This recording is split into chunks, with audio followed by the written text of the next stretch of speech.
ಶ್ರೀ ಗುರುಭ್ಯೋ ನಮಃ ಪರಮಗುರುಭ್ಯೋ ನಮಃ ಶ್ರೀಮದಾನಂದತೀರ್ಥ ಭಗವತ್ಪಾದಾಚಾರ್ಯ ಗುರುಭ್ಯೋ ನಮಃ ಹರಿ ಓಂ. ನಾರಾಯಣಂ ಸುರಗುರುಂ ಜಗದೇಕನಾಥಂ ಭಕ್ತಪ್ರಿಯಂ ಸಕಲಲೋಕನಮಸ್ಕೃತಂ ಚ ತ್ರೈಗುಣ್ಯವರ್ಜಿತಮಜಂ ವಿಭುಮದ್ಯಮೀಶಂ ವಂದೇ ಭವಘ್ನಂ ಅಮರಾಸುರಸಿದ್ಧವಂದ್ಯಂ. ನಾರಾಯಣಾಯ ಪರಿಪೂರ್ಣಗುಣಾರ್ಣವಾಯ ವಿಶ್ವೋದಯಸ್ಥಿತಿಲಯೋ ನಿಯತಿಪ್ರದಾಯ ಜ್ಞಾನಪ್ರದಾಯ ವಿಬುಧಾಸುರಸೌಖ್ಯದುಃಖಸತ್ಕಾರಣಾಯ ವಿತತಾಯ ನಮೋ ನಮಸ್ತೆ. ಸರ್ವಮಂಗಲಮಂಗಲ್ಯೆ ಶಿವೆ ಸರ್ವಾರ್ಥಸಾಧಿಕೆ ಶರಣ್ಯೇ ತ್ರ್ಯಂಬಕೆ ಗೌರಿ ನಾರಾಯಣಿ ನಮೋಸ್ತುತೆ. ಧರ್ಮ ವಿಜ್ಞಾನ ವೈರಾಗ್ಯ ಪರಮೈಶ್ವರ್ಯಶಾಲಿನಃ ಆನಂದತೀರ್ಥ ಭಗವತ್ಪಾದಾನ್ ವಂದೇ ನಿರಂತರಂ. ನಮೋಸ್ತು ತಾತ್ವಿಕಾ ದೇವಾಃ ವಿಷ್ಣುಭಕ್ತಿಪರಾಯಣಾಃ ಧರ್ಮಮಾರ್ಗೇ ಪ್ರೇರಯಂತು ಭವಂತಃ ಸರ್ವ ಏವ ಹಿ. ಆನಂದತೀರ್ಥೋಪದಿಷ್ಟೋ ನಿಧಿರ್ನಾರಾಯಣಃ ಪಯಃ ಪ್ರದರ್ಶಿತೋ ಯೇನ ಸಮ್ಯಕ್ ಜಯತೀರ್ಥಂ ತಮಾಶ್ರಯೇ. ನೌಮಿನ್ಯಾಯಸುಧಾದಿಕೃಜ್ಜಯ ಮುನೀನ್ ಶ್ರೀಪಾದರಾಟ್ಸನ್ಮಣೀನ್ ವ್ಯಾಸಾರ್ಯಾನ್ ವಿವಿಧಾಗಮಾಬ್ಧಿವಿಹರಾನ್ ಶ್ರೀವಾದಿರಾಜಾನಪಿ ವಂದೇ ಹಂಸವರಾನ್ ರಘುತ್ತಮಗುರುನ್ ವೈದಗ್ಧ್ಯಪರಾಂ ನಿಧೀನ್ ಶ್ರೀಸತ್ಯವ್ರತರಾಘವೇಂದ್ರಮುನಿಪಾನ್ ಸದ್ಬೋಧಸಧ್ಯಾನಪಾನ್. ವಿದ್ಯಾಪೀಠವಿಧಾತಾರಂ ವಿದ್ಯಾವಾರಿಧಿಚಂದಿರಂ ವಿದ್ಯಾರ್ಥಿವತ್ಸಲಂ ವಂದೇ ಮಹಾಮಹಿಮಸದ್ಗುರುಂ ಆಪಾದಮೌಲಿಪರ್ಯಂತಂ. ಗುರುಣಾಮಾಕೃತಿಂ ಸ್ಮರೇತ್ತೇನ ವಿಘ್ನಾಃ ಪ್ರಣಶ್ಯಂತಿ ಸಿದ್ಧ್ಯಂತಿ ಚ ಮನೋರಥಾಃ. ಶ್ರೀಗುರುಭ್ಯೋ ನಮಃ. ಶ್ರೀಗುರುಭ್ಯೋ ನಮೋ ನಮಃ ಹರಿ ಓಂ. ನಾರಾಯಣಂ ನಮಸ್ಕೃತ್ಯ ನರಂಚೈವ ನರೋತ್ತಮಂ ದೇವೀಂ ಸರಸ್ವತೀಂ ವ್ಯಾಸಂ ತತೋ ಜಯಂ ಉದೀರಯೇತ್. ಮಹತ್ವಾದ್ ಭಾರವತ್ವಾಚ್ಚ ಮಹಾಭಾರತಮುಚ್ಯತೆ ನಿರುಕ್ತಮಸ್ಯ ಯೋ ವೇದ ಸರ್ವಪಾಪೈಃ ಪ್ರಮುಚ್ಯತೆ. ಕೃಷ್ಣದ್ವೈಪಾಯನಂ ವ್ಯಾಸಂ ವಿದ್ಧಿ ನಾರಾಯಣಂ ಪ್ರಭುಂ ಕೋಹ್ಯನ್ಯಃ ಪುಂಡರೀಕಾಕ್ಷಾನ್ ಮಹಾಭಾರತಕೃದ್ಭವೇತ್. ವೇದೇ ರಾಮಾಯಣೇ ಚೈವ ಪುರಾಣೇ ಭಾರತೆ ತಥಾ ಅದಾವಂತೆ ಚ ಮಧ್ಯೆ ಚ ವಿಷ್ಣುಃ ಸರ್ವತ್ರ ಗೀಯ. ನಮೋ ಭಗವತೆ ತಸ್ಮೈ ವ್ಯಾಸಾಯ ಅಮಿತತೇಜಸೇ ಯಸ್ಯ ಪ್ರಸಾದಾದ್ ವಕ್ಷ್ಯಾಮಿ ನಾರಾಯಣ ಕಥಾಮಿಮಾಂ. ಸ್ವಸ್ತ್ಯಸ್ತು ಅಶೇಷ ಸನ್ಮಂಗಲಾನಿ ಭವಂತು. ಶ್ರೀಮನ್ ಮಹಾಭಾರತದ ದ್ರೋಣ ಪರ್ವದಲ್ಲಿ ದ್ರೋಣಾಚಾರ್ಯರು ಧರ್ಮರಾಜನನ್ನು ಹಿಡಿಯಬೇಕು ಎಂಬುದಾಗಿ ನಿತರಾಂ ಪ್ರಯತ್ನವನ್ನು ಮಾಡ್ತಾ ಇದ್ದಾರೆ. ಆ ಪ್ರಯತ್ನದ ಸಾಫಲ್ಯಕ್ಕಾಗಿ ಸಂಶಪ್ತಕರು ಹಾಗೂ ತ್ರಿಗರ್ತ ದೇಶದ ರಾಜರನ್ನು ಒಂದು ಕಡೆಗೆ ಮಾಡಿ, ನಾರಾಯಣ ಸೈನ್ಯ ಒಂದು ಕಡೆ ಮಾಡಿ ಅರ್ಜುನನನ್ನು ದೂರ ಕಳಿಸಿದ್ದಾರೆ. ಭೀಮನನ್ನು ಈ 100 ಜನ ದುರ್ಯೋಧನಾದಿಗಳು ಸೇರಿಸಿ ಭೀಮನನ್ನು ಬ್ಯುಸಿ ಮಾಡುವ ಪ್ರಯತ್ನವನ್ನು ಮಾಡಿದ್ದಾರೆ.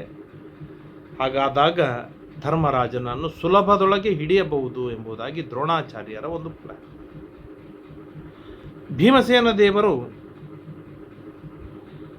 ದುರ್ಯೋಧನನ ಜೊತೆಗೆ ಘನಘೋರವಾದ ಯುದ್ಧವಾಡ್ತಾರೆ. ನಿನ್ನೆ ದಿನ ಬಂತು. ದುರ್ಯೋಧನನನ್ನು ಹಣ್ಣಗಾಯಿ ನೀರ್ಗಾಯ ಮಾಡಿ ಅವನನ್ನು ಓಡಿಸಿಬಿಡ್ತಾರೆ. ಪ್ರಾಗ್ಜ್ಯೋತಿಷಸ್ತತೋ ಭೀಮಂ ಕುಂಜರೇಣ ಸಮಾದ್ರವತ್.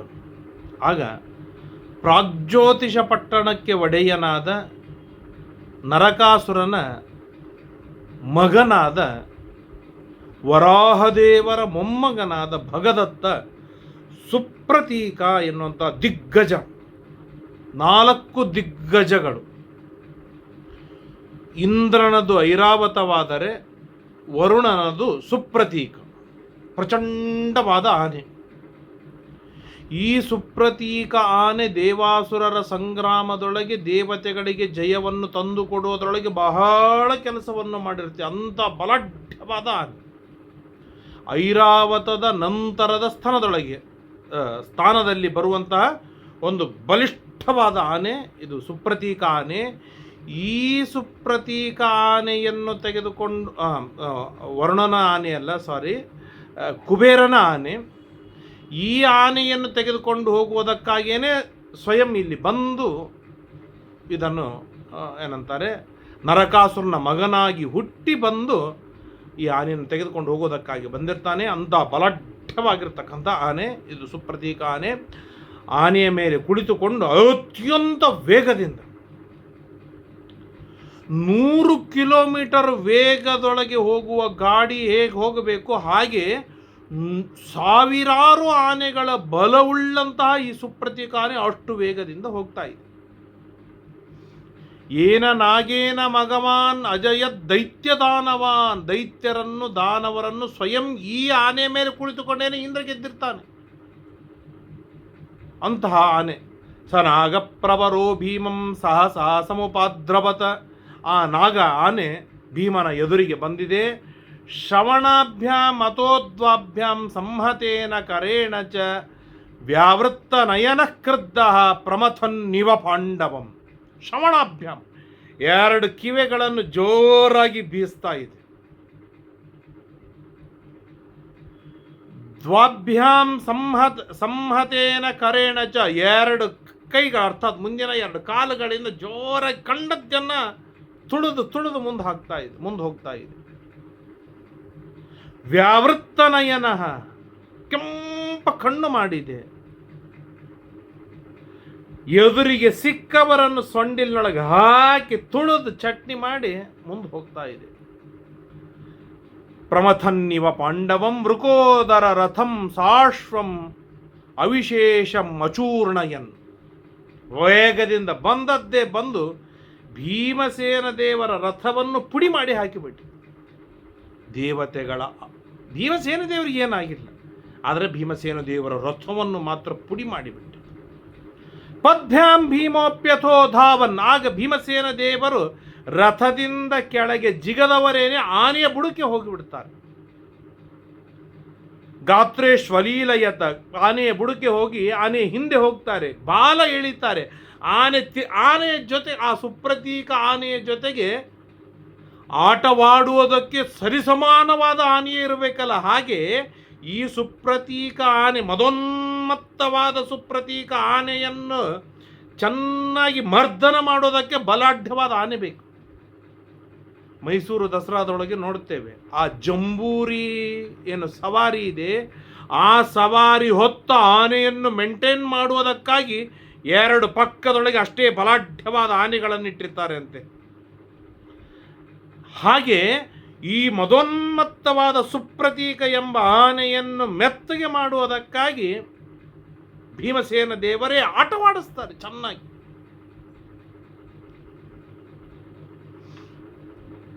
ಜಾನನ್ ಅಂಜಲಿಕಾವೇದಂ ನ ಅಪಾಕ್ರಾಮತ ಪಾಂಡವ ಗಾತ್ರಾಭ್ಯಾಂ ಅಂತರಗೋ ಭೂತ್ವ. ತೆಳಗೆ ಹೋಗ್ತಾರೆ, ಗುದ್ದುತ್ತಾರೆ, ಬಾಲ ಎಳಿತಾರೆ, ತೆಳಗೆ ಬೀಳಿಸುವ ಪ್ರಯತ್ನವನ್ನು ಮಾಡ್ತಾರೆ, ಕಾಲಿಗೆ ಹೊಡಿತಾರೆ. ವಧಾಕಾಂಕ್ಷಿಣಮವ್ಯಂ, ಹೇಗಾದ್ರೂ ಮಾಡಿ ಆನೆಯನ್ನು ಸಂಹಾರವನ್ನು ಮಾಡಬೇಕು ಅಂತ ಭೀಮಸೇನ ದೇವರು ಬಹಳ ಪ್ರಯತ್ನವನ್ನು ನಡೆಸ್ತಾ ಇದ್ದಾರೆ. ನಾಗಾಯುಧ ಬಲ ಶ್ರೀಮಾನ್ ಕಾಲಯಾನೋ ವೃಕೋದರಂ ಭೀಮೋಪಿ ನಿಷ್ಕ್ರಮ್ಯ ತತಃ ಸುಪ್ರತೀಕಾಗ್ರತೋ ಭವತ. ಹೇಗೆ ಅಂತಂದ್ರೆ 10,000 ಆನೆಯ ಬಲ ಉಳ್ಳದ್ದೇ ಆ ಸುಪ್ರತೀಕ ಆನೆ. ಆ ಆನೆ ಎದುರಿಗೆ ಸುಮ್ಮನೆ ದುರ್ಯೋಧನಾದಿಗಳ ಬಾಯಿಯಲ್ಲಿರುವಂಥದ್ದು 10,000 ಆನೆಯ ಬಲ ಉಳ್ಳದ್ದು ಭೀಮನಿಗೆ ಅಂತೆ. ಅದಕ್ಕಿಂತಲೂ ಕೋಟಿಪಟ್ಟು ಹೆಚ್ಚಿನ ಬಲ ಉಳ್ಳವರು ಭೀಮಸೇನ ದೇವರು. ಭೀಮಸೇನ ದೇವರು ಚೆನ್ನಾಗಿ ತಿರುಗುತ್ತಾರೆ, ಆನೆಯನ್ನು ತಿರುಗಿಸ್ತಾರೆ, ಹಣ್ಣು ಮಾಡ್ತಾರೆ. ಯಾಕೆಂದರೆ ಆನೆ ವೇಗದಿಂದ ಎದುರಿಗೆ ಹೋಗಬಹುದು, ಆದರೆ ನೇರವಾಗಿ ಸಡನ್ಲಿ ತಿರುಗುವುದು ಆನೆಗೆ ತುಂಬ ಕಷ್ಟ. ಹಾಗಾಗಿ ಬಹಳ ಪೀಡೆಯನ್ನು ಕೊಡ್ತಾರೆ. 40 ನಿಮಿಷಗಳ ಕಾಲ ಆನೆಗೆ ದಿಕ್ಕು ತೋಚದ ಹಾಗೆ ಮಾಡಿಬಿಡ್ತಾರೆ ಭೀಮಸೇನ ದೇವರು. ಅಷ್ಟು ಪೀಡೆ ಕೊಟ್ಟ ಭೀಮಸೇನ ದೇವರು ಸಡನ್ಲಿ ಎದುರಿಗೆ ಬಂದು ನಿಲ್ತಾರೆ. ಭೀಮಂ ಕರೇಣಾನಮ್ಯ ಜಾನುಭ್ಯಾಮ ತಾಡಯತ. ಎದುರಿಗೆ ಯಾವಾಗ ಭೀಮಸೇನ ದೇವರು ಬಂದರು, ಆ ಭೀಮಸೇನ ದೇವರ ಸೊಂಡಿಲಿನೊಳಗೆ ಹಿಡಿಯುವ ಪ್ರಯತ್ನವನ್ನು ಮಾಡಿ ಕಾಲಿನಿಂದ ತುಳಿಯುವ ಪ್ರಯತ್ನವನ್ನು ಮಾಡ್ತಾ ಇದೆ ಆ ಆನೆ. ಕರವೇಷ್ಟಂ ಭೀಮಸೇನೋ ಭ್ರಮಂ ದತ್ವ ವ್ಯಮೋಚಯತ. ಆಗ ಭೀಮಸೇನ ದೇವರು ಜೋರಾಗಿ ಎದೆ ಅರ್ಥಾತ್ ತಲೆ ಭಾಗಕ್ಕೆ ಗಂಡ ಸ್ಥಳಕ್ಕೆ ಗೋಪ್ತಿ ಅದನ್ನು ಹಣ್ಣಗೆ ಮಾಡಿ ಹೊರಗೆ ಬರ್ತಾರೆ. ಇಷ್ಟಾಗ್ತಾ ಇರುವಾಗ ಆನೆ ಮೆತ್ತಗಾಗುತ್ತೆ. ಭೀಮಸೇನ ದೇವರು ಮುಂದೆ ಹೋಗೋದಕ್ಕೆ ಸ್ವಲ್ಪ ಹಿಂದೇಟು ಹಾಕಿದಾಗ ಭಗದತ್ತ ಏನು ಮಾಡ್ತಾನೆ, ಆಗಿಂದಾಗಲೇ ಆನೆಯನ್ನು ಸಾತ್ಯಕಿಯ ಕಡೆ ತಿರುಗಿಸಿ ಬಿಡ್ತಾನೆ. ಯಾಕೆ, ಭೀಮನ ಸಹಾಯಕ್ಕಾಗಿ ಸಾತ್ಯಕಿ ಓಡಿ ಬಂದಿರ್ತಾನೆ, ಅದನ್ನ ಸಾತ್ಯಕಿಯ ಕಡೆ ತಿರುಗಿದ. ತಂ ರಥಂ ರತಿನಾಂ ಶ್ರೇಷ್ಠ ಪರಿವಾರ್ಯ ಪರಂ ತಪಃ ತತಃ ಪ್ರಾಗ್ಜ್ಯೋತಿಷೋ ರಾಜ ಪರಿಗೃಹ್ಯ ಮಹಾಗಜಂ ಪ್ರೇಷಯಾಮಾಸ ಸಹಸಾ ಯುಯುಧಾನ ರಥಂ ಪ್ರತಿ. ಆಗ ಯುಯುಧಾನನ ರಥದ ಅರ್ಥ ಸಾತ್ಯಕಿ ಆಪತಂತಂಚ ಸಂಪ್ರೇಕ್ಷ್ಯ ನಾಗಂ ಸತ್ವತ ಕುಂಜರ. ಆಗ ಆನೆ ಬಹಳ ವೇಗದಿಂದ ಸಾತ್ಯಕಿಯ ಮೇಲೆ ಬರ್ತಾ ಇದೆ. ಸಾತ್ಯಕಿಯ ಮೇಲೆ ಬರ್ತಾ ಇರುವಾಗ ಸಾತ್ಯಕಿ ಏನು ಮಾಡಿದ, ತಾನು ಈ ಆನೆ ಕಡೆಯಿಂದ ರಕ್ಷಣೆಯನ್ನು ಮಾಡಿಕೊಳ್ಬೇಕಂತೇಳಿ ಬಾಣಗಳನ್ನು ಬಿಟ್ಟ. ಆ ಬಾಣಗಳು ಬಿಟ್ಟರೆ ಸಾತ್ಯಕಿ ಆನೆಗೆ ಚುಚ್ಚುತ್ತಾನೆ ಇಲ್ಲ, ಅವು ತಾಕಿ ತಾಕಿ ತಲೆಗೆ ಬೀಳ್ತಾ ಇದೆ. ಅಷ್ಟರೊಳಗೆ ಮತ್ತೆ ಬಾಣ ಬಿಡುವುದರೊಳಗೇನೆ ಆನೆ ಎದುರಿಗೆ ಬಂದದ್ದೇನೆ ಆ ಸಾತ್ಯಕಿ ರಥವನ್ನು ಎತ್ತಿ ಮೇಲೆ ಬಿಸಾಡ್ತಾ ಇರುವಾಗ ಸಾತ್ಯಕಿ ರಥದಿಂದ ತೆರಗೆ ಜಿಗಿದು ಬಿಡ್ತಾನೆ. ಶಿನೇ ಪೌತ್ರಸ್ಯತು ರಥಂ ಪರಿಗೃಹ್ಯ ಮಹಾದ್ವೀಪ ಅಭಿಚಿಕ್ಷೇಪ, ಮೇಲೆ ಎತ್ತಿ ಬಿಸಾಡಿ ಬಿಡ್ತು. ಯುಯೋಧಾನ ಸ್ತಪಾಕ್ರಮತ, ಸಾತ್ಯಕಿ ಅಲ್ಲಿ ಆ ರಥದಿಂದ ತೆಳಗೆ ಜಿಗದ ಬದುಕಿಕೊಂಡು ಬಿಟ್ಟ. ಹೀಗೆ ತಮೇಕಂ ದ್ವಿರದಂ ಸಂಖ್ಯೆ ಮೇನಿರೆ ಶತಶೋದ್ವೀಪಾನ್. ಸಾತ್ಯಕಿ ಬರ್ತಾನೆ, ಶಲ್ಯ ಬರ್ತಾರೆ, ಒಬ್ಬೊಬ್ಬ ರಾಜರು ಬರ್ತಾ ಇದ್ದಾರೆ. ಯಾರು ಬಂದರೂ ಕೂಡ ಆನೆ ಕೇಳ್ತಾ ಇಲ್ಲ. ದೃಷ್ಟದ್ಯುಮ್ನ ಬಂದ, ಸಾತ್ಯಕಿ ಬಂದ, ದ್ರುಪದ ರಾಜ ಬಂದ, ವಿರಾಟ ರಾಜ ಬಂದ, ಅಭಿಮನ್ಯು ಬಂದ. ಯಾರು ಬಂದರೂ ಅವ್ರನ್ನೆಲ್ಲರನ್ನು ಸೋಲಿಸಿ ಹೊರಗೆ ಕಳಿಸ್ತಾ ಇದೆ ಆನೆ. ಭಗದತ್ತೇನು ಶ್ರೀಮದಾಚಾರ್ಯರು ಹೇಳ್ತಾರೆ, ಏನು ಇಷ್ಟು ಆಗ್ತಾ ಇರುವಾಗ ಪ್ರಾಗ್ಜ್ಯೋತಿಷಂ ಅವಿಕ್ರುದ್ಧ ಪುನರ್ ಭೀಮ ಸಮಾಭ್ಯಯ, ಮತ್ತೆ ಭೀಮಸೇನ ದೇವರು ಎದುರಿಗೆ ಬಂದರು. ಭೀಮಸೇನ ದೇವರು ಎದುರಿಗೆ ಬಂದಾಗ ಭಾರಿ ವಿಚಿತ್ರವೇನಾಯಿತು ಅಂದರೆ, ತಸ್ಯ ಅಭಿದ್ರವತೋ ವಾಹನ್ ಹತ್ತ ಮುಕ್ತೇನ ವಾರಿಣ. ಕುದುರೆಗಳು ಹೆದರ್ತಾ ಇವೆ. ಭೀಮಸೇನ ದೇವರ ಎದುರಿಗೆ ಆ ಸುಪ್ರತೀಕ ಆನೆಯ ಮೇಲೆ ಕುಳಿತುಕೊಂಡು ಯಾರು ಭಗದತ್ತ ಬಂದಾಗ ಕುದುರೆಗಳು ಭೀಮಸೇನ ದೇವರ ಅರ್ಥಾತ್ ಆ ವಿಶೋಕನ ಕಂಟ್ರೋಲ್ನೊಳಗೆ ಬರ್ತಾ ಇಲ್ಲ, ಕುದುರೆಗಳು ಹೆದರ್ತಾ ಇವೆ. ಅಷ್ಟು ಭಗದತ್ತ ತನ್ನ ಪರಾಕ್ರಮವನ್ನು ತೋರಿಸಿಬಿಡ್ತಾನೆ. ಪ್ರಚಂಡ ರೀತಿಯ ಪರಾಕ್ರಮವನ್ನು ತೋರಿಸ್ತಾನೆ. ಎದುರಿಗೆ ಯಾರು ಬರ್ತಾರೆ ಎಲ್ಲರನ್ನು ಸೋಲಿಸಿ ಹಾಕಿಬಿಟ್ಟಿದ್ದಾನೆ. ಭೀಮಸೇನ ದೇವರು ರಥದೊಳಗೆ ಗಟ್ಟಿಯಾಗಿ ನಿಂತಿದ್ದಾರೆ. ಆದರೆ ಭೀಮಸೇನ ದೇವರ ಕುದುರೆಗಳು ಹೆದರಿಬಿಟ್ಟಿವೆ ಆ ಆನೆಯ ವೇಗ, ಆನೆಯ ರಭಸಕ್ಕೆ. ಇದನ್ನು ದೂರದಿಂದ ಕೃಷ್ಣ ಗಮನಿಸಿದ. ಯಾಕೆ ಭೀಮಸೇನ ದೇವರಿಗೆ ಆ ಸುಪ್ರತೀಕ ಆನೆಯನ್ನು ಸೋಲಿಸ್ಲಿಕ್ಕೆ ಆಗ್ತಿದ್ದಿಲ್ಲವೇ? ಸೋಲಿಸಿದ್ರು, ಎತ್ತಿ ಬಿಸಾಡ್ಲಿಕ್ಕೆ ಆಗ್ತಿದ್ರು, ಸಮಾರವನ್ನು ಮಾಡ್ತಿದ್ರು. ಆದರೆ ಭೀಮಸೇನ ದೇವರು ಕೆಲ ಕಾರಣಕ್ಕಾಗಿ ಬಿಟ್ಟಿರ್ತಾರೆ. ಏನು ಕಾರಣ? ಶ್ರೀಮದ್ ಆಚಾರ್ಯ ಹೇಳ್ತಾರೆ, ಹಿಂದೆ ಬಂದಿದೆ ಒಮ್ಮೆ, ನಾನು ಮತ್ತೊಮ್ಮೆ ಹೇಳ್ತೇನೆ. ವೈಷ್ಣವಾಸ್ತ್ರ ಎಂಬ ಪ್ರಚಂಡವಾದ ಅಸ್ತ್ರವನ್ನು ಸ್ವಯಂ ವರಾಹದೇವರೇ ನರಕಾಸುರನಿಗೆ ಕೊಟ್ಟಿರ್ತಾರೆ. ಆ ವೈಷ್ಣವಾಸ್ತ್ರ ನರಕಾಸುರ ಭಗದತ್ತನಿಗೆ ಕೊಟ್ಟಿರ್ತಾರೆ. ಯಾವಾಗ ವೈಷ್ಣವಾಸ್ತ್ರವನ್ನು ನೆನಪಿನಲ್ಲಿ ಇಟ್ಟುಕೊಂಡು ಇವತ್ತು ಪ್ರಯೋಗವನ್ನು ಮಾಡಬೇಕು ಎಂಬುದಾಗಿ ಸಿದ್ಧ ಮಾಡಿಕೊಂಡು ಬಂದಿರ್ತಾನೆ, ಅವತ್ತಿನ ದಿನದ ಯುದ್ಧದೊಳಗೆ ಭೀಮಸೇನ ದೇವರು ಯಾವ ಕಾರಣಕ್ಕೂ ಕೂಡ ಭಗದತ್ತನ ಎದುರಿಗೆ ಹೋಗೋದಕ್ಕೆ ಬಿಡ್ತಿದ್ದಿಲ್ಲ ಕೃಷ್ಣ. ಅನೇಕ ಬಾರಿ ಘಟೋತ್ಕಜ ಬಂದು ಯುದ್ಧ ಮಾಡಿದ ಭಗದತ್ತನ ಜೊತೆಗೆ. ಯಾವಾಗ ವೈಷ್ಣವಾಸ್ತ್ರದ ನೆನಪಿರ್ತಿದ್ದಿಲ್ಲ ಆಗ ಭೀಮಸೇನ ದೇವರು ಬರ್ತಿದ್ರು. ಇವತ್ತು ಏನಾಗಿದೆ, ವೈಷ್ಣವಾಸ್ತ್ರ ಪ್ರಯೋಗವನ್ನು ಮಾಡಲೇಬೇಕು ಅಂತ ಗಟ್ಟಿಯಾಗಿ ಸಂಕಲ್ಪವನ್ನು ಮಾಡಿ ಸಿದ್ಧಿಯನ್ನು ಮಾಡಿಕೊಂಡು ಬಂದಿದ್ದಾನೆ. ಏನಿದೆ ವೈಷ್ಣವಾಸ್ತ್ರದ ಅಂತಹದ್ದು ಅಂತಂದ್ರೆ ಶ್ರೀಮದ್ ಆಚಾರ್ಯ ಹೇಳ್ತಾರೆ, ವಿಭೀಷಿತಾ ಸುಪ್ರತೀಕೇನ ಭೀಮ ಹಯಾನತಸ್ತು ತದನುಸ್ಮ ಸಾತ್ಯಕಿ. ಸುಪ್ರತೀಕ ಗಜದಿಂದ ಭೀಮಹಯಾ, ಭೀಮಸೇನ ದೇವರ ಕುದುರೆಗಳು ವಿಭೂಷಿತಾ, ಹೆದರಿ ಹೋಗಿದ್ದೇವೆ. ನ ತಸ್ತು, ಎದುರಿಗೆ ನಿಲ್ಲಿಕ್ಕೆ ಸಾಧ್ಯವಾಗ್ತಾ ಇಲ್ಲ. ಅವು ವಿಶೋಕ ಹಾಗೆ ಎಷ್ಟು ಕಂಟ್ರೋಲ್ ಮಾಡಿದ್ರು ಅವು ಕುಣಿದಾಡ್ತಾ ಇವೆ ಹೊರತು ಮುಂದೆ ಹೋಗ್ತಾ ಇಲ್ಲ. ತದನುಸ್ಮ ಸಾತ್ಯಕಿ, ಅದಾದ ಮೇಲೆ ಸಾತ್ಯಕಿ ಬಂದ, ಸಾತ್ಯಕಿ ಸೋತು ಹೋದ. ಸೌಭದ್ರ ಮುಖಾಶ್ಚ ಗಜಂ ತಮಭ್ಯಯು, ಅಭಿಮನ್ಯು ಮೊದಲಾದವರೂ ಬರ್ತಾರೆ, ಅವರನ್ನು ಕೂಡ ಚಿಕ್ಷೇಪ ಎತ್ತಿ ಬಿಸಾಡಿ ಬಿಡುತ್ತೆ. ರಥವನ್ನೇ ಎತ್ತಿ ಬಿಸಾಡಿ ಬಿಡುತ್ತೆ. ಸುಪ್ರತೀಕ ಆನೆ. ಶೈನೇಯ ಪೂರ್ವೇಶು ರಥೋಜ್ಜಿತೇಶು ಭೂಮಾ ವವಪ್ಲುತ್ಯ ಕಥಂಚಿದೇವ ಸಾತ್ಯಕಿ ಮೊದಲಾದವರ ರಥಗಳನ್ನು ಎತ್ತಿ ಬೀಸಾಡಿದಾಗ ಹೇಗೋ ಮಾಡಿ ರಥದಿಂದ ಕೆಳಗೆ ಚಿಗಿದು ಬದುಕಿ ಬರ್ತಾರೆ ಇವರೆಲ್ಲರೂ. ಶ್ರೀಮದಾಚಾರ್ಯ ಹೇಳ್ತಾರೆ ಕಥಂಚಿದೇವ ಸ್ಥಿತೇಶು ಭೀಮೇಚ ವಿಭೀಷಿತಾಶ್ವಾನ್. ಭೀಮ ಒಬ್ಬ ಎದುರಿಗೆ ಯುದ್ಧವಾಡೋದಕ್ಕೆ ನಿಂತಿದ್ದಾನೆ, ಆದರೆ ಆ ಭೀಮಸೇನ ದೇವರ ಕುದುರೆಗಳು ಕೂಡ ಹೆದರಿವೆ. ಯುದ್ಧತ್ಯಪಿ ಕೃಷ್ಣ ಐಕ್ಷತ. ಇದನ್ನು ಈ ಏನಂತರ ಪ್ರಸಂಗವನ್ನು ಭಾರಿ ಉಗ್ರವಾಗಿ ಆ ಸುಪ್ರತೀಕ ಯುದ್ಧಕ್ಕೆ ಬರ್ತಾ ಇದೆ. ಎಲ್ಲರೂ ದಿಕ್ಕಪಾಲಾಡಿಗೆ ಹೋಗಿದ್ದಾರೆ, ಸೋತು ಹೋಗಿದ್ದಾರೆ, ರಥ ಕೆಳೆದುಕೊಂಡಿದ್ದಾರೆ. ಭೀಮ ಗಟ್ಟಿಯಾಗಿ ನಿಂತಿದ್ದಾನೆ, ಭೀಮನ ಕುದುರೆಗಳು ಹೆದರ್ತಾ ಇವೆ. ಇಷ್ಟು ಪ್ರಸಂಗವನ್ನು ದೂರದಲ್ಲಿರುವ ಕೃಷ್ಣ ತಾನು ನೋಡಿದ. ಕೃಷ್ಣ ಐಕ್ಷತ ನೋಡಿ ಕೃಷ್ಣ ವಿಚಾರವನ್ನು ಮಾಡಿದ. ಸಂಕ್ಲೇಶಿತೋ ವೈಷ್ಣವಾಸ್ತ್ರಂ ಪ್ರಮುಂಚೇತ್ ಪ್ರಾಗ್ಜ್ಯೋತಿಷೋ ಭೀಮಸೇನೆ ತಥೋಹಂ. ಇನ್ನು ಭೀಮಸೇನ ದೇವರು ಸ್ವಲ್ಪ ಯುದ್ಧ ಮಾಡಿದರೆ ಸಾಕು, ಹಣ್ಣುಗಾಯ ನೀರುಗಾಯ ಆಗ್ತಾನೆ ಭಗದತ್ತ. ಆಗ ನಿಶ್ಚಿತವಾಗಿಯೂ ಇವನು ಏನು ಮಾಡ್ತಾನೆ, ವೈಷ್ಣವಾಸ್ತ್ರವನ್ನು ಪ್ರಯೋಗ ಮಾಡಿ ತೀರ್ತಾನೆ ಎಂದು ವಿಚಾರವನ್ನು ಮಾಡಿ ಯಾಮ್ಯರ್ಜುನೇನೈವ ತದಸ್ತ್ರಮಾತ್ಮನಃ.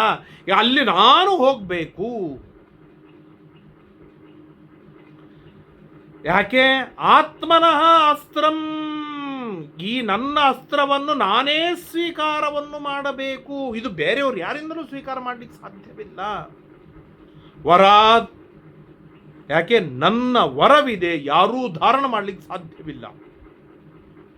ವರಾದ್ ಅದಾರ್ಯಂ. ಒಂದು ಅರ್ಥದೊಳಗೆ ಸೂಕ್ಷ್ಮವಾಗಿ ವಿಚಾರವನ್ನು ಮಾಡಿದಾಗ ನಾರಾಯಣಾಸ್ತ್ರಕ್ಕಿಂತಲೂ ವೈಷ್ಣವಾಸ್ತ್ರ ಬಲಾಢ್ಯವಾಗಿತ್ತು. ಅಲ್ಲ, ಏನಿದು ನಾರಾಯಣಾಸ್ತ್ರ ವೈಷ್ಣವಾಸ್ತ್ರ ಎರಡು ಒಂದೇ ಅಲ್ಲವೇ? ದೇವರದೇ ಅಸ್ತ್ರವಲ್ಲವೇ? ವಿಷ್ಣು ಸಂಬಂಧಿತ ಅಸ್ತ್ರ, ಅದು ನಾರಾಯಣ ಸಂಬಂಧಿತ ಅಸ್ತ್ರ. ನಿಜ, ದೇವರ ಪ್ರತಿಮೆಗಳು ಎಲ್ಲವೂ ಒಂದಾಗಿದ್ದರೂ ಕೂಡ ಅಲ್ಲಿ ಸನ್ನಿಧಾನದೊಳಗೆ ತಾರತಮ್ಯ ಅಗಾಧವಾಗಿ ಇದೆ. ನಮ್ಮನೆಯ ಪ್ರತಿಮೆ ಇದು ನಾರಾಯಣನ ಪ್ರತಿಮೆ, ಶ್ರೀನಿವಾಸನ ಪ್ರತಿಮೆ. ತಿರುಮಲದಲ್ಲಿರುವುದು ಪ್ರತಿಮೆ ಶ್ರೀನಿವಾಸನ ಪ್ರತಿಮೆ. ಹಾಗಾಗಿ ಎರಡೂ ದೇವರ ಪ್ರತಿಮೆ ಅಂದಮೇಲೆ ಎರಡೂ ಅಷ್ಟೇ ಸನ್ನಿಧಾನ ಉಂಟಾ? ಇಲ್ಲ. ಅಪರಿಮಿತವಾದ ಸನ್ನಿಧಾನ, ಅನಂತವಾದ ಸನ್ನಿಧಾನ ತಿರುಮಲದಲ್ಲಿ ಇರುವ ವೆಂಕಟೇಶ ದೇವರಲ್ಲಿದ್ದರೆ, ನಮ್ಮನೆಯ ಪ್ರತಿಮಾದೊಳಗೆ ಸ್ವಲ್ಪ ಅತ್ಯಲ್ಪ ಮಟ್ಟಕ್ಕೆ ಸನ್ನಿಧಾನವಿದೆ. ಸನ್ನಿಧಾನ ಇದ್ದೇ ಇದೆ, ಅದರ ಅತ್ಯಲ್ಪ ಮಟ್ಟಕ್ಕೆ ಸನ್ನಿಧಾನ. ಹೀಗೆ ಸನ್ನಿಧಾನದಲ್ಲಿ ತಾರತಮ್ಯವನ್ನು ನಾವು ಗಟ್ಟುಮುಟ್ಟಾಗಿ ಒಪ್ಪಿಕೊಂಡಿರುವಂಥದ್ದು. ದೇವರಲ್ಲಿ ತಾರತಮ್ಯವಲ್ಲ, ದೇವರ ಸನ್ನಿಧಾನದಲ್ಲಿ ತಾರತಮ್ಯ. ಅದೇ ನಿಟ್ಟಿನೊಳಗೆ ನಾವು ವಿಚಾರವನ್ನು ಮಾಡಿದಾಗ ಈ ಅಸ್ತ್ರದೊಳಗೂ ಅಪರಂಪಾರವಾದ ತಾರತಮ್ಯ. ಯಾಕೆಂದರೆ ದ್ರೋಣಾಚಾರ್ಯರು ಉಪದೇಶ ಮಾಡಿದ ಅಸ್ತ್ರ ಇದು ನಾರಾಯಣಾಸ್ತ್ರ, ಅಶ್ವತ್ಥಾಮಾಚಾರ್ಯ ಕೊಟ್ಟ ಅಸ್ತ್ರ. ಆದರೆ ಸ್ವಯಂ ವರಾಹದೇವರು ಕೊಟ್ಟ ಅಸ್ತ್ರ ವೈಷ್ಣವಾಸ್ತ್ರ. ಹಾಗಾಗಿ ವೈಷ್ಣವಾಸ್ತ್ರ ನಾರಾಯಣಾಸ್ತ್ರಕ್ಕಿಂತಲೂ ಬಲಾಢ್ಯವಾಗಿತ್ತು. ಆದರೆ ಭೀಮಸೇನೂ ಅತಿ ಬಲಾಢ್ಯ. ಆ ಅಸ್ತ್ರ ಅಮೋಘವಾದ ಅಸ್ತ್ರ, ಅದು ಮೋಘವಾಗಬಾರದು.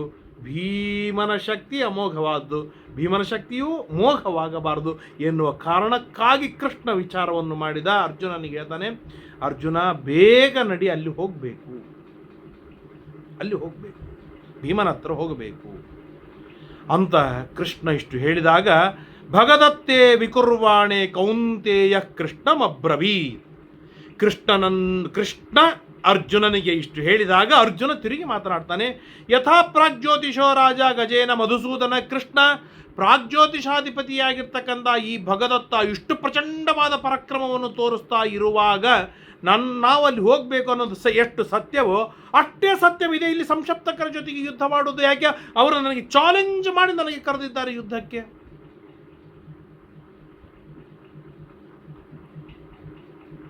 ಸಚಾಪಿ ದ್ವಿರದಶ್ರೇಷ್ಠ ಸದಾ ಪ್ರತಿಗಜೋ ಯುಧಿ. ಆ ಆನೆ ಪ್ರಚಂಡವಾದ ಆನೆ, ಬಲಾಢ್ಯವಾದ ಆನೆ, ಇದು ನನಗೆ ಗೊತ್ತು. ಸ ಪಾಂಡವ ಬಲಂ ಸರ್ವಂ ಅದ್ದೇಕೋ ನಾಶಯಿಷ್ಯತಿ. ಇವತ್ತು ಸಮಗ್ರವಾದ ಪಾಂಡವರ ಬಲವನ್ನು ಈ ಆನೆ ಒಂದೇ ನಾಶ ಮಾಡಿ ಹಾಕತ್ತೆ, ಈ ಭಗದತ್ತ ಒಬ್ಬ ಚಿಂದಿ ಮಾಡಿ ಹಾಕ್ತಾನೆ, ಇದು ನನಗೆ ಗೊತ್ತು. ಆದರೆ ಸಂಶಪ್ತಕಾ ಸಮಾರೋಹನ್ ಸಹಸ್ರಾಣಿ ಚತುರ್ದಶ. 14,000 ಜನ ಸಂಶಪ್ತಕರು ಯುದ್ಧಕ್ಕೆ ನಿಂತಿದ್ದಾರೆ. 10,000 ಜನ ತ್ರಿಗರ್ತ ದೇಶದ ಸೈನಿಕರು ಯುದ್ಧಕ್ಕೆ ನಿಂತಿದ್ದಾರೆ. 4,000 ಸೈನಿಕರು ನಾರಾಯಣ ಸೈನ್ಯ ಅದು ಸತ್ತು ಹೋಗಿಬಿಟ್ಟಿದೆ. ಅರ್ಥಾತ್ ಪರಸ್ಪರವಾಗಿ ಯುದ್ಧ ಮಾಡಿ ಸತ್ತು ಹೋಗಿದ್ದಾರೆ ಎಂಬುದಾಗಿ ಹಿಂದೆ ಬಂದಾಗಿದೆ. ಆದರೂ ಉಳಿದ 4,000 ಜನ ಇರಬಹುದು ಏನೋ. ಅಂತೂ ಇಷ್ಟೆಲ್ಲ ಜನರು ಯುದ್ಧಕ್ಕೆ ಇದ್ದಾಗ ನಾನು ಇಲ್ಲಿ ಸಂಶಪ್ತಕರ ವಧವನ್ನು ಮಾಡಲ, ನಾನು ಅಲ್ಲಿ ಹೋಗಲ, ಇಲ್ಲಿಂದ ಅಲ್ಲಿ ಹೋದರೆ ಇವರು ಹೇಳ್ತಾರೆ ಅರ್ಜುನ ಪಲಾಯನ ಮಾಡಿದ, ನಮ್ಮ ಜೊತೆಗೆ ಯುದ್ಧವಾಗದೆ ಪಲಾಯನ ಮಾಡಿದ ಅಂತ ಹೇಳ್ತಾರೆ. ಅಲ್ಲಿ ಹೋಗದೇ ಇದ್ದರೆ ಇಡೀ ಪಾಂಡವರ ಸೈನ್ಯವನ್ನು ಇವತ್ತು ಭಗದತ್ತ ನಾಶ ಮಾಡಿ ಹಾಕ್ತಾ ಇದ್ದಾನೆ ಅಂತ ಅನಿಸ್ತಾ ಇದೆ. ದೊಡ್ಡ ಗೊಂದಲವಾಗಿದೆ. ಕೃಷ್ಣ, ನೀನೇ ಪರಿಹಾರವನ್ನು ಮಾಡು. ಏಕೋ ರಥ ಸಹಸ್ರಾಣಿ ನಿಹಂತುಂ ವಾಸವೀರಣೆ ಸಾಹಿ ದುರ್ಯೋಧನಸ್ಯಾಸೀನ್ ಮತಿಃ ಕರ್ಣಸ್ಯ ಚೋಭಯೋ. ಕೃಷ್ಣ ಅಷ್ಟೇ ಅಲ್ಲ, ಈ ಒಂದು ಆನೆಯೇ ಅಲ್ಲ, ಈ ಒಬ್ಬ ಅರ್ಜುನನೇ ಎಲ್ಲರನ್ನೂ ಸಂಹಾರವನ್ನು ಮಾಡ್ತಾನೆ ಅಂತ ಕರ್ಣ ದುರ್ಯೋಧನರ ತಲೆ ಇದೆ, ವಿಚಾರವಿದೆ. ಆದ್ದರಿಂದಾಗಲೇನೇನೆ ಅರ್ಜುನನನ್ನು ದೂರದೊಳಗೆ ತಳ್ಳಿದ್ದಾರೆ. ಯಾಕೆ? ಅವರ ಸೈನ್ಯ ಉಳಿಯಬೇಕು, ಧರ್ಮರಾಜನನ್ನು ಕಟ್ಟಿ ಹಾಕಬೇಕು ಎಂಬ ಕಾರಣಕ್ಕಾಗಿ ಅರ್ಜುನನ್ನು ತರಿಸಿದ್ದಾರೆ. ನೈವ ಕುಂತೀಸುತ ಪಾರ್ಥೋ ನೈವ ಕೃಷ್ಣೋ ಜನಾರ್ದನ ನ ಹಯ ನರಥೋ ರಾಜನ್ ದೃಶ್ಯತೆ ಸ್ಮ. ಇಷ್ಟು ಆಗ್ತಾ ಇದೆ. ಸತು ದೋಲಾಯಮಾನೋ ಭೂದ್ವೈದೀ ಭಾವೇನ ಪಾಂಡವ ವಧೇನ ತು ನರಗ್ರಹಣ ಮಕರೋತ್ತಾಂ ಮೃಷಾತದ. ಆದ್ದರಿಂದ ನನ್ನ ಮನಸ್ಸು ಡೋಲಾಯಮಾನವಾಗ್ತಾ ಇದೆ, ಏನು ಮಾಡೋಣ ಅಂತ ಇಷ್ಟು ವಿಚಾರವನ್ನು ಮಾಡ್ತಾ ಇರುವಾಗಲೇನೆ ಆ ಎಲ್ಲ ಸಂಶಪ್ತಕರು, ಎಷ್ಟು ಜನ? 14,000 ಸಂಶಪ್ತಕರು, 10,000 ಜನ ತ್ರಿಗರ್ತದ ದೇಶದ ಸೈನಿಕರು, 4,000 ಜನ ಉಳಿದವರು ಎಲ್ಲರೂ ಏಕಕಾಲಕ್ಕೆ ಕೃಷ್ಣಾರ್ಜುನರ ಮೇಲೆ ದಾಳಿಯನ್ನು ಮಾಡಿದ್ದಾರೆ. ಆಗ ಏನು ಪರಿಸ್ಥಿತಿ ಬಂತು ಅಂತಂದರೆ, ನೈವ ಕುಂತೀಸುತ ಪಾರ್ಥ, ಅರ್ಜುನ ಕಾಣಿಸ್ತಾ ಇಲ್ಲ. ನೈವ ಕೃಷ್ಣೋ ಜನಾರ್ದನ, ಶ್ರೀಕೃಷ್ಣ ಕಾಣಿಸ್ತಾ ಇಲ್ಲ. ನ ಹಯಾಹ ನರಥಾಹ, ಏನೂ ಕಾಣಿಸ್ತಾ ಇಲ್ಲ. ಅಷ್ಟು ಬಾಣಗಳನ್ನು ಪ್ರಯೋಗವನ್ನು ಮಾಡಿಬಿಟ್ಟಿದ್ದಾರೆ. ತತಸ್ಥಾನ್ ಪ್ರಾಯಶಃ ಪಾರ್ಥ. ಆಗ ಅರ್ಜುನ ವಿಚಾರವನ್ನು ಮಾಡ್ತಾನೆ, ಹೀಗೆಲ್ಲ ಮಂದವಾಗಿ ಯುದ್ಧವಾಡ್ತಾ ಕೂತು ನಡೆಯೋದಿಲ್ಲ ಅಂತ ಹೇಳಿ ಬ್ರಹ್ಮಾಸ್ತ್ರೇಣ ಒಂದು ಕ್ಷಣದೊಳಗೆ ಎಲ್ಲರ ಮೇಲೆ ಒಂದು ಬ್ರಹ್ಮಾಸ್ತ್ರವನ್ನು ಪ್ರಯೋಗವನ್ನು ಮಾಡ್ತಾನೆ. ಯಾಕೆ? ಕೃಷ್ಣ ಹೇಳ್ತಾ ಇದ್ದಾನೆ ಅಲ್ಲಿ ಬೇಗನೆ ಹೋಗಬೇಕು ಅಂತೆ, ಅಲ್ಲಿ ಹೋಗುವ ತುಂಬ ಗಡಿಬಿಡಿ. ಯಾಕೆ? ಪಾಂಡವರ ತನ್ನ ಸೈನ್ಯ ಉಳಿಯಬೇಕಾಗಿದೆ, ಈ ಸಂಶಪ್ತಕರನ್ನು ಬಿಡುವ ಹಾಗಿಲ್ಲ. ಆದ್ದರಿಂದ ಏನು ಮಾಡಬೇಕು ಅಂತೇಳಿ ಆಗಲೇ ಬ್ರಹ್ಮಾಸ್ತ್ರ ಪ್ರಯೋಗವನ್ನು ಮಾಡಿದ. ಶತಶಃ ಪಾಣಯಶ್ಚಿನ್ನಾ ಶೇಷು ಯುಜ್ಯಾತಾಲ ಕಾರ್ಮುಕಾ ಬ್ರಹ್ಮಾಸ್ತ್ರೇಣ ನಿಜಗ್ನಿವಾನ್ ಕೇತವೋ ವಾಜಿನಸ್ಸೂತಾ ರತಿನಶ್ಚಾಪತಂಕ್ಷಿತೋ. ಕುದುರೆಗಳು, ಧ್ವಜಗಳು, ಪತಾಕಿಗಳು, ಸೂತರು, ರಥಗಳು ಏನು ಎಲ್ಲಿ ಬೇಕಲ್ಲಿ ಬೀಳ್ತಾ ಇವೆ ಆ ಬ್ರಹ್ಮಾಸ್ತ್ರದ ಏನಂತಾರೆ ಪ್ರಭಾವದಿಂದ. ವಿಪ್ರವಿದ್ಧ ಕುಥಾನಾಗ ಚಿನ್ನ ಭಾಂಡ ಪರಾಸವ. ವಿಪರೀತವಾಗಿ ಯುದ್ಧ ಮಾಡ್ತಾ ಇದ್ದಾರೆ. ತನ್ನ ಎಲ್ಲಾ ಪರಾಕ್ರಮವನ್ನು ಬಳಸಿ ಅರ್ಜುನ ಯುದ್ಧ ಮಾಡ್ತಾ ಇದ್ದಾನೆ.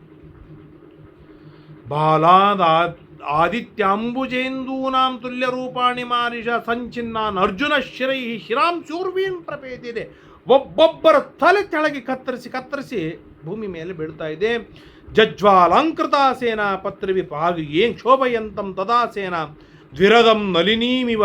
ದೊಡ್ಡದಾಗಿರ್ತಕ್ಕಂಥ ಕಮಲಗಳುಳ್ಳ ಸರೋವರ ಮಧ್ಯದೊಳಗೆ ಆನೆ ಹೇಗೆ ಶೋಭಾಯಮಾನವಾಗಬೇಕು ಹಾಗೆ ಈ ಎಲ್ಲ ಸೈನಿಕರನ್ನು ರಕ್ತಸಿಕ್ತರನ್ನಾಗಿ ಮಾಡಿ ಅರ್ಜುನ ಶೋಭಾಯಮಾನಾಗಿದ್ದಾನೆ. ಆಗ ಜನ ಮಾತನಾಡ್ಕೊಳ್ತಾರೆ, ವಿಸ್ಮಯಂ ಪರಮಂ ಗತ್ವಾ ಪ್ರಾಂಜಲಿಸ್ತಮ್ಮುವಾಚ. ಮುಗಿದು ಅರ್ಜುನನನ್ನು ಸಾಧು ಸಾಧಿತ್ಯ ಪೂಜಯನ್ ಧನಂಜಯಂ ಭೂತಗಣಾ ಸಾಧು ಸಾಧಿತ್ಯ ಪೂಜಯನ್. ಈ ಅರ್ಜುನನನ್ನು ನೋಡಿ ಭಲೆ ಅರ್ಜುನ ಅಂತೇಳಿ ದೇವತೆಗಳು ಮಿಡ್ತಾ ಇದ್ದಾರೆ. ಕರ್ಮೈತತ್ ಪಾರ್ಥಶಕ್ರೇಣ ಯಮೇನ ಧನದೇನ ಚ. ಯಮನಿಂದಾಗಲಿ ಕುಬೇರನಿಂದಾಗಲಿ ಮಾಡಲಿಕ್ಕೆ ಅಸಾಧ್ಯವಾದ ಕರ್ಮವನ್ನು ಅರ್ಜುನ ನೀನು ಮಾಡಿಬಿಟ್ಟಿಯಲ್ಲೋ ಮಹಾರಾಜ. ಯುಗಪಚ್ಚೈವ ಸಂಗ್ರಾಮೇ ಶತಶೋತ ಸಹಸ್ರ 25,000 ಜನರನ್ನು ಏಕಕಾಲಕ್ಕೆ ಸಂಹಾರವನ್ನು ಮಾಡಿ ಹಾಕಿದ ಪರಾಕ್ರಮ ಅರ್ಜುನನು. ಪತಿತ ಏವ ಮೇ ದೃಷ್ಟ ಸಂಶಪ್ತಕ ಮಹಾರಥ. ಸಂಶಪ್ತಕರು ಅಂತಂದ್ರೆ ಮಹಾರಥಿಗಳು ಒಬ್ಬೊಬ್ಬ. ಏನು 15,000 14,000 ಕೇಳಿದ್ವಲ್ಲ, ಪದಾತಿಗಳಲ್ಲ, ಮಹಾರಥಿಕರಿರ್ತಾರೆ, ದೊಡ್ಡ ಸೈನ್ಯ. ಪತಿತ ಏವ ಮೇ ದೃಷ್ಟಾ ಸಂಶಪ್ತಕ ಮಹಾರಥ ಸಂಶಪ್ತಕಾಂಸ್ತೋ ಹತ್ವ ಭೂಯಿಷ್ಠ ಏ ವ್ಯವಸ್ಥಿತ. ಬಹಳಷ್ಟು ಜನ ಸಂಸಪ್ತಕರನ್ನು, ಅರ್ಥಾತ್ 80-90% ಸಂಶಪ್ತಕರನ್ನು ಸಂಹಾರವನ್ನು ಮಾಡಿ ಹಾಕಿದ ಅರ್ಜುನ ಆ 1, 2, 4, 5 ನಿಮಿಷಗಳಲ್ಲಿ. ಆಗ ಕೃಷ್ಣ ಹೇಳ್ತಾನೆ, ಹಾಗಾದ್ರೆ ನಡಿ ಇನ್ನು, ಎಲ್ಲ ಸಂಶಪ್ತಕರು ಹೋದ್ರಲ್ವೇ, ನಡಿ ಇನ್ನು ಭಗದತ್ತನ ಹತ್ರ. ಭಗದತ್ತ ಯಾಹೀತಿ ಕೃಷ್ಣಂ ಪಾರ್ಥೋ ಬೆಚೋದಯಿತ. ಹಾಗೆ ಭಗದತ್ತನ ಹತ್ರ ಹೋಗಬೇಕು ಅಂತೇಳಿ ಹೋಗ್ತಾ ಇದ್ದಾರೆ. ಯಾಸೆತಸ್ತತಃ ಕೃಷ್ಣ ಪಾರ್ಥಸ್ಯಾಶ್ವಾನ್ ಮನೋಜವಾನ್. ಹಾಗೆ ಕೃಷ್ಣ ಪರಮಾತ್ಮ ಭಗದತ್ತನ ಕಡೆಗೆ ಕುದುರೆಗಳನ್ನು ಓಡಿಸ್ತಾ ಇದ್ದಾನೆ. ತಂ ಪ್ರಯಾಂತಂ ಕುರುಶ್ರೇಷ್ಠಂ ಸ್ವಾಸ್ತ್ರಾಂತಂ ದ್ರೋಣತಾಪಿತಾನ್ ಸುಶರ್ಮ ಭ್ರಾತೃವಿಸ್ಸಾರ್ಧಂ ಯುದ್ಧಾರ್ಥಿ ಪೃಷ್ಠತೋನ್ಮ ಯಾದ್. ಯಾವಾಗ ಕೃಷ್ಣನ ರಥ ವೇಗದಿಂದ ಹೋಗ್ತಾ ಇದೆ, ಆಗ ಸುಧರ್ಮ ಸತ್ತೋಗಿದ್ದ. ಸುಶರ್ಮ ಉಳಿದ ತಮ್ಮಂದಿರು ಕೃಷ್ಣನಿಗೆ ನಿಲ್ಲು ಅರ್ಜುನ ನಿಲ್ಲು, ನಾವಿದ್ದೇವೆ ಇನ್ನು. ತ್ರಿಗರ್ತ ದೇಶದ ರಾಜರುಗಳು ಅವರು ಯುದ್ಧಕ್ಕೆ ಬರ್ತಾರೆ. ಯುದ್ಧಕ್ಕೆ ಬಂದಾಗ ಮತ್ತೆ ಅರ್ಜುನನಿಗೆ ಸಂದೇಹ ದಿದ, ಅಲ್ಲಿ ಹೋಗೋಣ, ಇವ್ರ ಜೊತೆ ಯುದ್ಧ ಮಾಡೋಣ. ಏನ ತ್ರಿಗರ್ತಾಧಿಪತಿ ಪಾಂಡವಂ ಸಮುಪಾಹ್ವಯತ ತದೋರ್ಜುನ ಸುಶರ್ಮಾಣಂ ವಿದ್ವಾ ಸಪ್ತಭಿರಾಶುಭಿ. ಆಗ ಕುದುರೆಯನ್ನು ಹಿಂದ ಕೃಷ್ಣ 100 ಕಿಲೋಮೀಟರ್ ವೇಗದೊಳಗೆ ಹೋಗ್ತಾ ಇರುವ ದಡ ದಡ ದಡ ದಡ ಹೋಗ್ತಾ ಇರುವ ರಥವನ್ನು ಕ್ಷಣದೊಳಗೆ ತಿರುಗಿಸಿದರೆ ಅರ್ಜುನ 7 ಬಾಣಗಳನ್ನು ಬಿಡ್ತಾನೆ ಸುಶರ್ಮನ ಮೇಲೆ. ಆ 7 ಬಾಣಗಳು ಹೇಗೆ ಬಿಟ್ಟ ಅಂತಂದರೆ ಭಾರಿ ವಿಚಿತ್ರ. ಏನು, ಒಂದೇ ಏಕಕಾಲಕ್ಕೆ 7 ಬಾಣಗಳನ್ನು ಬಿಟ್ಟ. ಆ 7 ಬಾಣಗಳು ಒಂದೇ ಗುರಿಗೆ ಹೋಗಿ ಮುಟ್ಟಲಿಲ್ಲ. 1 ಬಾಣ ಧ್ವಜ, 2ನೇ ಬಾಣ ಧನುಸ್ಸು, 3ನೇ ಬಾಣ ಏನಂತಾರೆ ಆ ರಥದ ಕಂಬ, 4ನೇ ಬಾಣ ಸಾರಥಿ, 5, 6, 7ನೇ ಬಾಣ ಕುದುರೆಗಳನ್ನು. ಹೀಗೆ ಆ ಸುಶರ್ಮನ ರಥವನ್ನು ತುಂಡು ತುಂಡು ತುಂಡು ಮಾಡಿ ಹಾಕಿಬಿಟ್ಟ. ಒಂದೇ ಏಟಿಗೆ 7 ಬಾಣಗಳನ್ನು ಬಿಟ್ಟು. ಯಾಕೆ? ಅಲ್ಲಿ ಭಗದತ್ತನ ಎದುರಿಗೆ ಹೋಗಬೇಕಾಗಿದೆ ಅರ್ಜುನ. ಧ್ವಜ ಧನುಶ್ಚಾಸ್ಯ ತಥಾ ಕ್ಷುರಾಭ್ಯಂ ಸಮಕ್ರಂತತ ಸಾಶ್ವಂ ಸಸೂತಂ ತ್ವರಿತ ಪಾರ್ಥ ಪ್ರೈಷಿದ್ಯಮಕ್ಷಯಂ. ಸತ್ಯ ಹೋಗಿಬಿಡ್ತಾರೆ. ತಥೋ ಭುಜಗ ಸಂಕಾಶಂ ಸುಶರ್ಮ ಶಕ್ತಿ ಮಾಯಸಿಂ. ದೊಡ್ಡದಾಗಿರ್ತಕ್ಕಂಥ ಶಕ್ತಿಯಾಯುಧವನ್ನು ಅರ್ಜುನನ ಮೇಲೆ ಹಾಕ್ತಾನೆ, ಕೃಷ್ಣನ ಮೇಲೆ ತೋಮರವನ್ನು ಬಿಸಾಡ್ತಾನೆ ಏಕಕಾಲಕ್ಕೆ. ಆಗ ತ್ರಿಭಿಹಿ 3 ಬಾಣಗಳನ್ನು ಬಿಟ್ಟು ಶಕ್ತಸ್ತ್ರವನ್ನು ತುಂಡು ತುಂಡು ಮಾಡಿ ಹಾಕಿ ಆ ತೋಮರ ಬರುವುದರೊಳಗೇನೆ ಅರ್ಜುನ ಮತ್ತೆ 3 ಬಾಣಗಳನ್ನು ಬಿಟ್ಟು ಆ ತೋಮರಗಳನ್ನು ಕತ್ತರಿಸಿ ಹಾಕ್ತಾನೆ. ಸುಶರ್ಮಾಣಂ ಕ್ಷಣನಿರ್ವಾತೈ, 1000 ಬಾಣಗಳನ್ನು ಅವನ ಮೇಲೆ ಬಿಟ್ಟು ಅವನಿಗೆ ದಿಕ್ಕು ತೋಚದೆ ಇರುವ ಹಾಗೆ ಮಾಡಿ ಅರ್ಜುನ ಅಲ್ಲಿಂದ ಹೋಗಿ ಬಿಡ್ತಾನೆ. ಸುಶರ್ಮನನ್ನು ಸಂಹಾರವನ್ನು ಮಾಡುವುದಿಲ್ಲ. ಸುಶರ್ಮ ಸಾಯುವುದು ಮುಂದೆ ಕರ್ಣಪರ್ವದಲ್ಲಿ ಸಾಯ್ತಾನೆ. ತಸ್ಯ ವೇಗ ಮಸಹ್ಯಂ ತಂ ಕುಂತೀಪುತ್ರಸ್ಯ ಧೀಮತಃ ನಾಶಕ್ನೋಸ್ತೆ ಸಂಸೋಡುಂ ಸ್ಪರ್ಶಮಗ್ನೇ ರಿವ ಪ್ರಜಾ. ನಿಗಿ ನಿಗಿ ನಿಗಿ ನಿಗಿ ಉರಿತಾ ಇರುವ ಅಗ್ನಿಯನ್ನು ಮುಟ್ಟುವ ಪ್ರಯತ್ನವನ್ನಾದರೂ ಯಾರಾದರೂ ಮಾಡ್ತಾರೋ ಹಾಗೆ ಅರ್ಜುನನ ಪರಾಕ್ರಮವಾಗಿತ್ತು.